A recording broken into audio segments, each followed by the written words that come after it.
Hello mga katrops! Welcome back sa ating YouTube channel at Facebook page. Kung bago ka pa lang dito ay huwag kalimutan mag-like, mag-subscribe at pinutin natin ang notification bell para updated kayo sa mga susunod nating updates. Ngayong araw ay nandito tayo sa isa sa pinakamagandang lugar na tinatawag na landing point. Isa ito sa mga spot na talagang dinadayo ng mga tao dahil sa ganda ng view, relaxing na atmosphere dito. Kaya samahan niyo ako mga katroops habang iikot natin alamin kung bakit maraming tao ang gustong pumunta dito. Habang papunta tayo sa mismong landing point, mapapansin niyo na sobrang presko ng hangin dito. Talagang ibang-iba ang pakiramdam kapag malayo sa ingay ng syudad. Ang landing point ay kadalasan tinatawag na ganito dahil ito yung lugar kung saan parang bumababa o naglalanding ang mga tao para magpahinga, mag-viewing o mag-enjoy sa nature. Sa ibang lugar naman, ito rin yung spot kung saan dumadapo o naglalanding ang mga paraglider o ibang outdoor activities. Habang naglalakad tayo dito mga katrop, papunta sa view area, kita na agad yung ganda ng paligid. Daming puno at sariwa ang hangin at tahimik ang environment. Mga katrop, nandito na tayo ngayon sa mismong landing point at hindi naman ang view. Grabe, sobrang ganda talaga. Makikita ninyo dito ang malawak na tanawin, mga bundok, mga puno, minsan pati ang lawa o bayan sa malayo. Isa ito sa dahilan kung bakit maraming pumupunta dito para mag-relax, picture at mag-enjoy sa nature.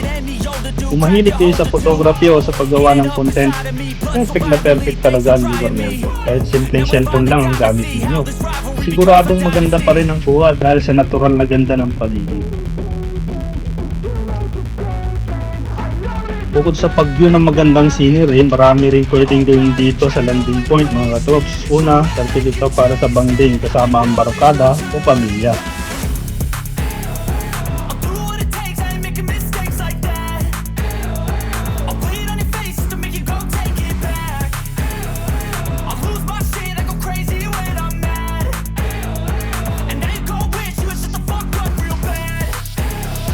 Tingnan natin yung motor.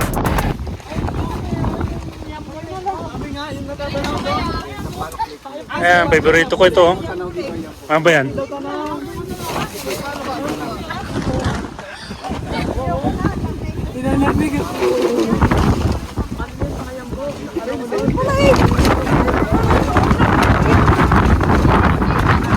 Ganito talaga kalakas ang hangin dito?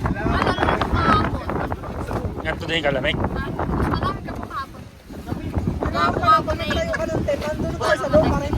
Ilang oras pa lang malamig na.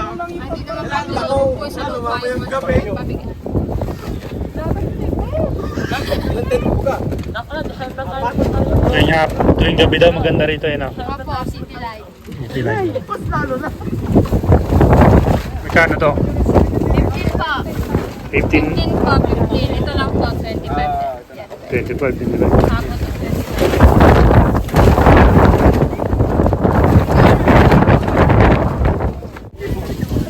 Kaya naman. Pwede ba dito gilid? Pwede daw po ba dito? Dito gilid? Tanungin niyo po yung may-ari. Ano kayo lumapit sa may-ari, ma'am? May may-ari dito. Yun, may-ari. May-ari. Maganda yung sa gilid ng bahay para Ayun, gusto sa may tagutol. para hindi nalilipad ng hangin. May panangga. Mahina-hina na nga po yung hangin na yan. Kahapon na malakas. Baling lakas na ito. Mamaya, may marami din magkakamping siguro dyan. Marami lagi dito. Oo. Mamaya paggabi. Paggabi po na gamit. Alis din naman. Sinang best na dyan eh. Bakit pa kami magandang view? Oo, unahan na natin. Dali, kunin mo na yung sakya mo.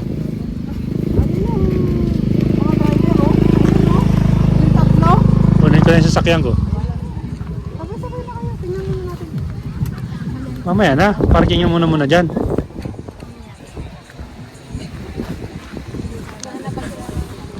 Dito ang mga katroops. Ito ang pwesto ng camping. Maganda raw dito sa gabi, City Light.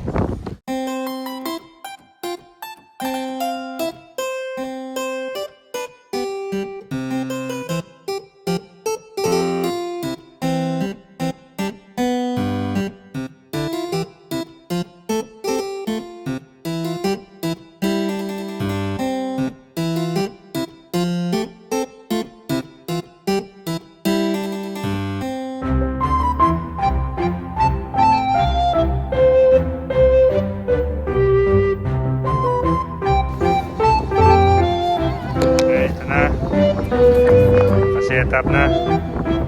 Okay. Alright. Ay, di ba makita natin si Mama? Sakit! Ay, nasa camera! Dali! Camera, dali! Ay, nasa camera, dali! Dali! Ay, na! Dali! Sa'yo na!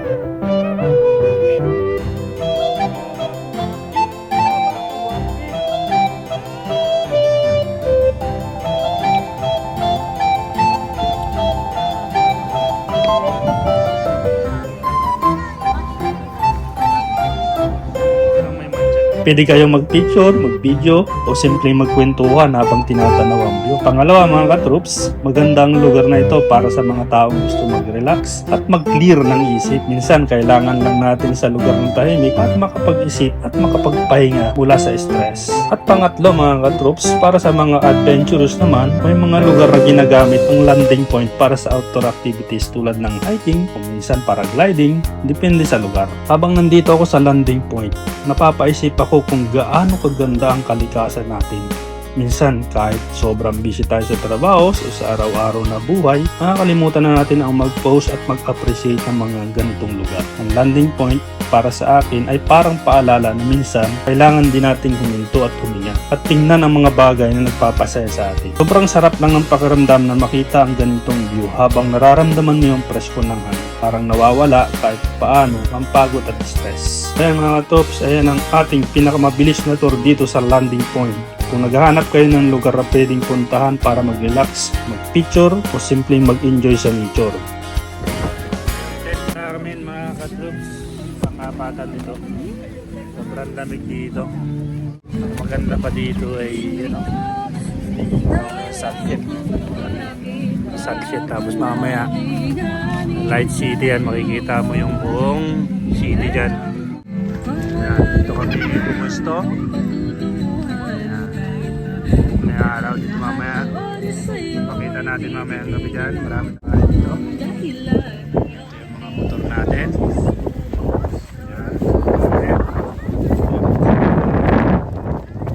Tapos dito, marami yan. Gusto yan eh, no? Ang lamig nga lang. Ang lamig lang. Nakakapit kayo dito talagang malaki ng umon. Pahirapan. Bumigay yung tent. Ayan. Ito na lang kaya, yung tali na ito. Oh. Kung ano na lang, yung ano. Tigas. Ayan o. Ito yung city light. Ayan o. Ayos na. Ayos na.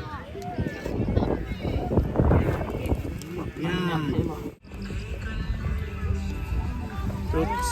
Ayan. Time check.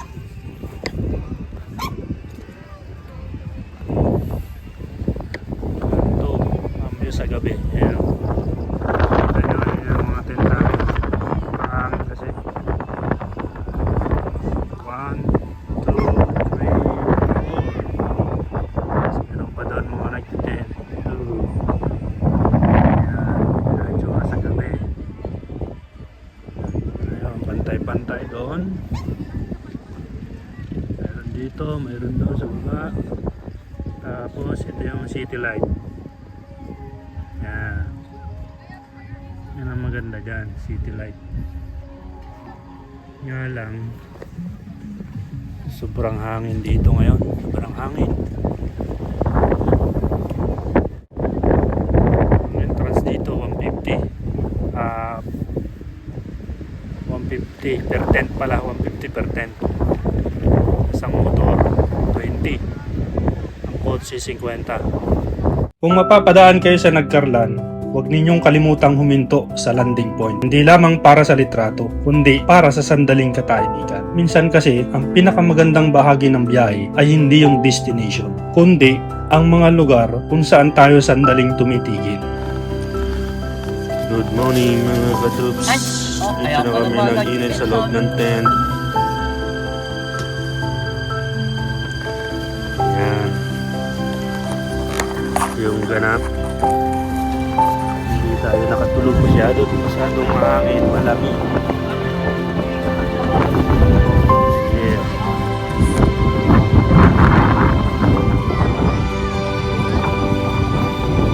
Morning sunshine. Good morning sunshine.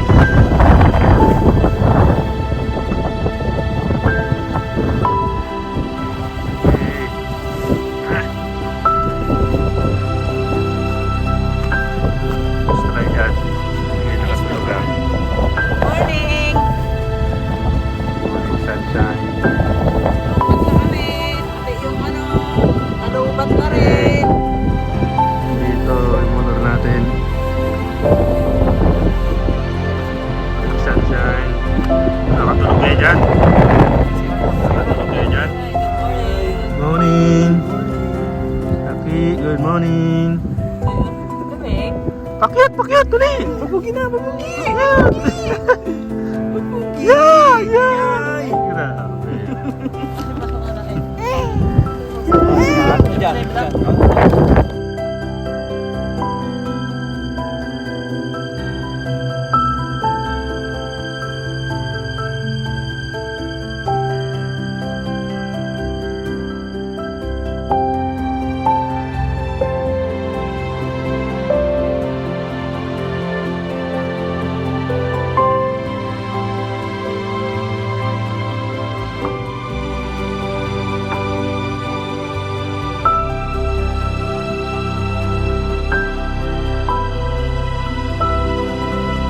Gabi. Guys. Lamig.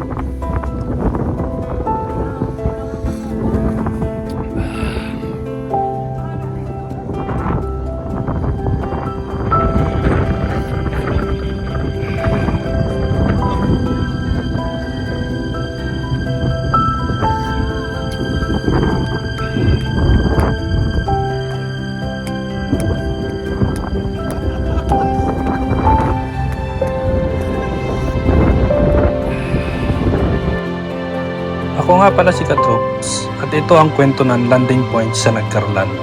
Maraming salamat sa panonood mga Katroops.